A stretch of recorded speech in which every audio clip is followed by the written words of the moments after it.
Hey crochet fans, Tasha here. So I want to discuss today one of those things in crochet that can be pretty intimidating. Just the thought of it is kind of scary, and that is how to change color. It's actually one of those many things in crochet that looks intimidating or looks difficult, and it's actually pretty simple. So here I am at the last stitch of a row where I want the next row to be a different color. So what we're going to do is start this last stitch like normal. All I'm doing here is the single crochet. So you're gonna, no matter what stitch it is, you are gonna do it all the way into the very last yarn over.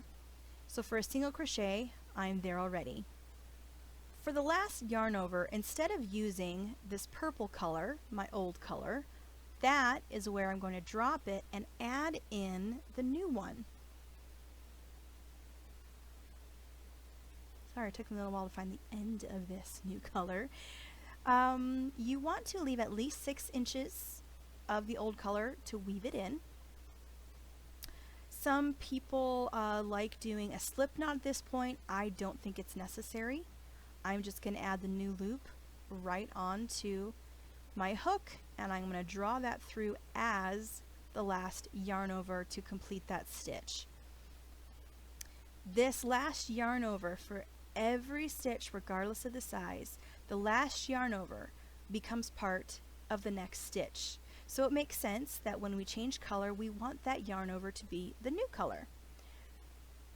Let me find which is the end and which is my working end. Okay, so kind of want to keep this tight, and actually my purple end that I finished, you might want to pull that a little bit too, so that loop isn't too big. You don't want it to look really weird. You want these loops to be a normal size.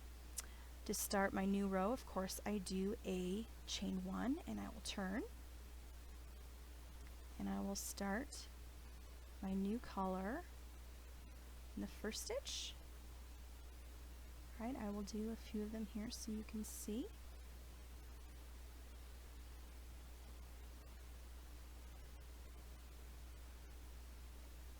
There we are, new color on top of an old color. So you'll have to be mindful about where you weave in your ends here. Say this purple actually ended up on the front side of your fabric. Well, when it's on your needle, your tapestry needle, just use your needle and bring it to the other side and then weave it in. So you want things to look nice and neat. So say here we are in the middle of a row. What if you need to change colors in the middle? Well, the same is going to apply as when you do it at the end of the row. I'm going to start this next stitch, stop at the last yarn over, so there I am. I'm going to hold this color in the back. I'm actually really going to hold it, literally going to hold it, because I don't want this last loop on here to get really stretchy. So for the sake of demonstration, I'm going to take this purple back. You know, it really would have been cut and woven in. It would have been an end, but for demonstrations, I'm just going to do it this way. Alright, this new color is my last yarn over. And pull it through those two. So you'll have these two ends that you'll want to tug a little bit and make those loops like a normal size. So here I am, old color and new color. We see here that this last yarn over becomes the first loop of the next stitch, and actually is the V that lays across the stitch, the next stitch.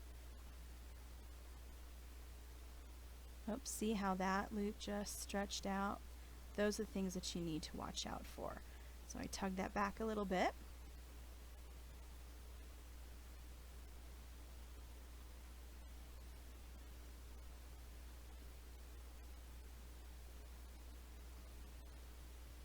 And there you have it.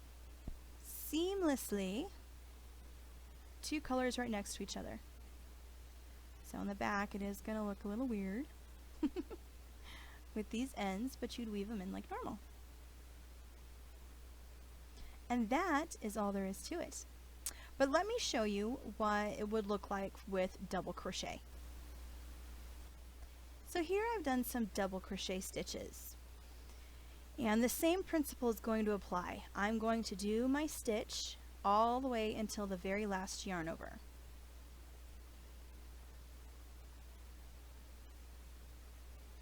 And then I'll hold that because my last yarn over, I want it to be the new color.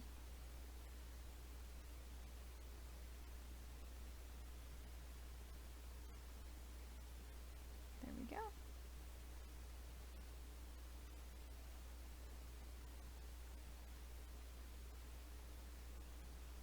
I'm going to pull the old color a little bit tight there so those loops are not too loose.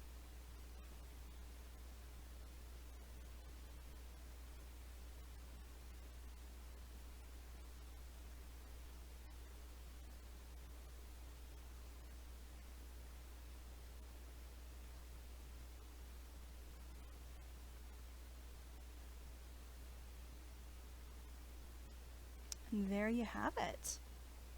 Changing color. Not too bad, huh?